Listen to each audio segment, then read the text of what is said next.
What's up, guys? Welcome back to the channel. Today we're going to be talking about something interesting, and that has to do with a ton of people quitting or leaving the treasure niche and really YouTube as a whole on the platform.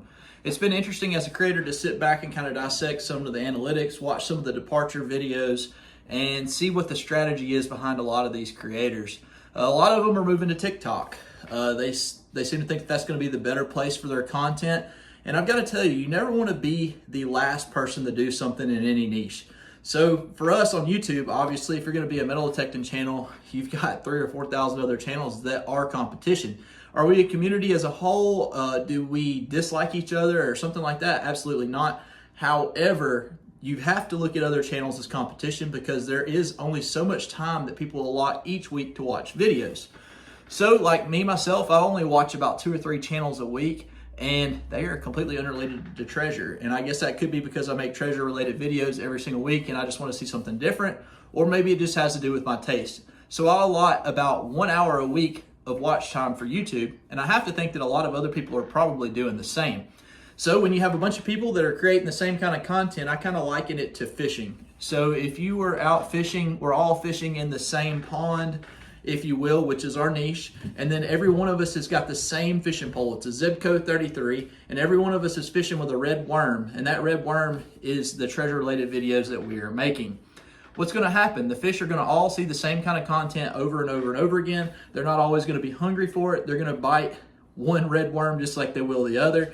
And what happens? Well, that saturation point for that pond makes it where the fish become smarter and they start looking for other kinds of content to consume. Well, that's kind of the boat that we're in.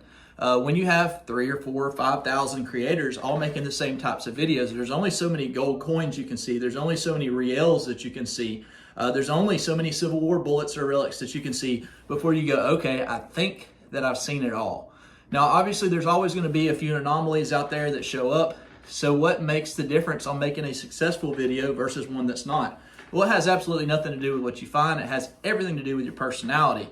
And I think a lot of creators have probably figured out, well, crap, I cannot find this great stuff every single week to be consistent.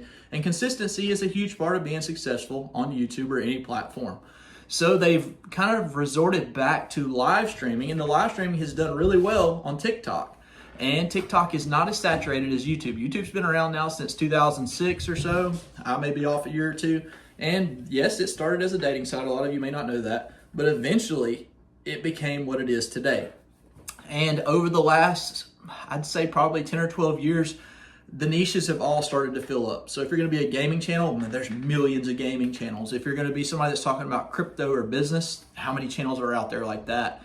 All the way down to guru type channels, which is people that are talking about how to do things. There again, these guys are everywhere. Well, we're in the same boat with the treasure stuff, and we have to figure out how to separate ourselves or move to a platform that will be more successful.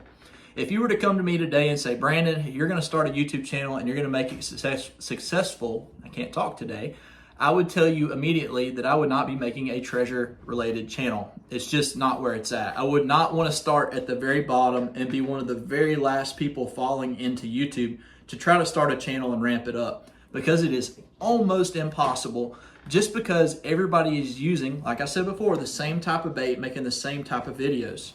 So there's only so many things that you can do to make yourself stick out, and I think a lot of people are starting to realize that. Plus, YouTube has kind of implemented this new thing where it's not necessarily pay to play. I have never paid for any advertising on my channel. However, there are a lot of creators that have been experimenting with paying for these Google ads, and they're sending them to random countries like Korea or India or wherever, the advertisements with their channel, and then they get all of these subscribers from these other countries, and it kind of embellishes their numbers a little bit, only to really hurt them. And I've seen the analytics from folks in the past. If you watched the video last week, I kind of showed the bar graph of where traffic comes from, and I told you all there would be an orange line for those that are paid views from YouTube itself. And I saw multiple creators, actually one of the creators recently that was well over 100,000 subscribers, had paid for advertising on one of his videos.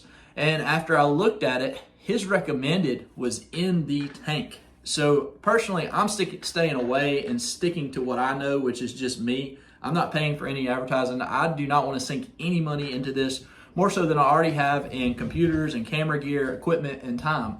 Therefore, if I cannot make a video that will be recommended or suggested by YouTube, then what's the point? If y'all hear a lot of racket, I have a crazy cat chasing a ball around in my office right now. So anyways, the saturation point is a real deal and we are at it. At this point, the bucket is overflowing. There's too many channels and not enough people to watch them. And that's why people are not getting traction. So what can you do? Well, honestly, as mentioned before, you can change platforms. You can go to a platform that has less creators doing what you do, wherever that may be, whether it's TikTok or Rumble or wherever. Have at it, go for it. That would be what I would do if I wanted to stay making treasure videos. Because, like I said, just the saturation is unreal on YouTube itself. What else can you do? Well, you can make different kinds of videos. Maybe you like working on cars. Maybe you like picking up seashells at the beach. Maybe you like stargazing. I don't know. There's a lot of other things that you can do. If I were to start a successful channel, or if somebody were to come to me and ask me how to start a successful channel, the first thing that I would probably ask them is, what is the thing that you do that all of your friends thinks is weird? And that would probably be what I would make a channel about. Now, for granted, if you're making knit scarves or knit sweaters for mice or something like that, there's not going to be a big audience for it. However, if you're doing something that's just a little bit different, that is a different spin on things than other people do, that would be what I would create a channel about, because more than likely, because people think it's weird, it's not as saturated as what the metal detecting or the treasure hunting niche is. I'd love to hear from you guys in the comments below, though. Let me know what you think about the saturation point. I can promise you this, it's real and it is hurting the smaller creators day in and day out because of the sheer amount of competition. There again, if your red worm's not catching fish, you're going to have to change your bait, right? We'll see you guys in the next video.